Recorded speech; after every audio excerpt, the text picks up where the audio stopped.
जय माता दी। कैसे हो आप लोग। मैं ज्योतिया माता का एक देवी पचरा सुना रही हूँ। आप लोग सुनिएगा। भोजपुरी पचरा है। आप लोग को अच्छा लगेगा तो हमारे चैनल भी लाइक सब्सक्राइब कर दीजिए आप लोग। तो चलो सुनाती हूँ। गलिया की गलिया घूम ज्योतिया मैया हो के करे घरवाना।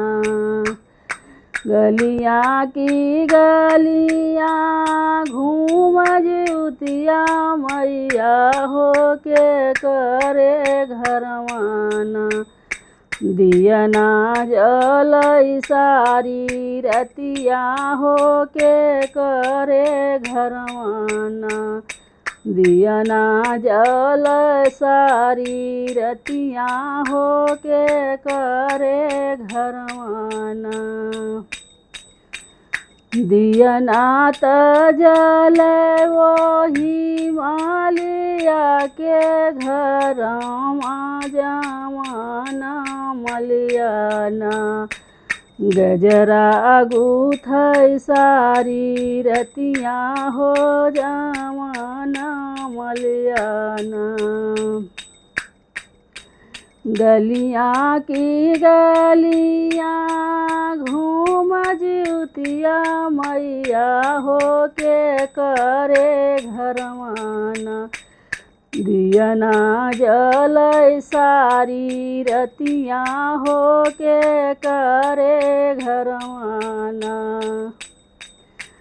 दियना त जल वही कोहरा के घरमा हो जमाना कोहराना। कलसा गढ़ सारी रतिया हो जमाना कहराना। दियना त जर वही कहरा के घरमा हो जमाना कहराना।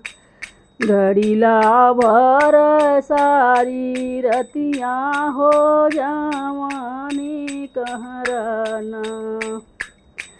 गलिया की गलिया घूम ज्योतिया मैया हो के करे घरवाना।